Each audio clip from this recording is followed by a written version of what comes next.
കവിയൂർ പൊന്നമ്മയ്ക്ക് ആദരാഞ്ജലികൾ അർപ്പിക്കുകയാണ് സിനിമാ ലോകവും പ്രേക്ഷകരും. മമ്മൂട്ടി, മോഹൻലാൽ ഉൾപ്പെടെ നിരവധി പ്രമുഖർ നേരിട്ടെത്തി പ്രണാമം അർപ്പിച്ചു. 60 വർഷക്കാലം മലയാള സിനിമാരംഗത്തെ സജീവ സാന്നിധ്യമായിരുന്നു കവിയൂർ പൊന്നമ്മ. 700-ലധികം സിനിമകളിൽ വേഷമിട്ടു. മികച്ച സഹനടിക്കുള്ള സംസ്ഥാന പുരസ്കാരവും സ്വന്തമാക്കി. നടൻ മോഹൻലാൽ സോഷ്യൽ മീഡിയയിലൂടെ ഹൃദയസ്പർശിയായ ഒരു കുറിപ്പാണ് പങ്കുവച്ചത്. അമ്മയുടെ വിയോഗത്തിൻ്റെ വേദനയിൽ കുറിക്കുന്ന വാക്കുകൾ എന്നെഴുതിക്കൊണ്ടാണ് മോഹൻലാൽ കുറിപ്പ് ആരംഭിച്ചത്.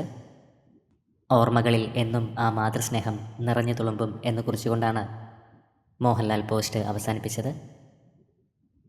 നിരവധി പ്രേക്ഷകരും പ്രിയ നടിക്ക് പ്രണാമം അർപ്പിച്ച് സമൂഹ മാധ്യമങ്ങളിലെത്തി.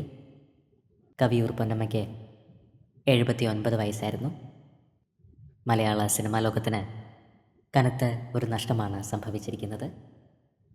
ആത്മാവിന് നിത്യശാന്തി ലഭിക്കട്ടെ എന്ന് നമുക്ക് പ്രാർത്ഥിക്കാം.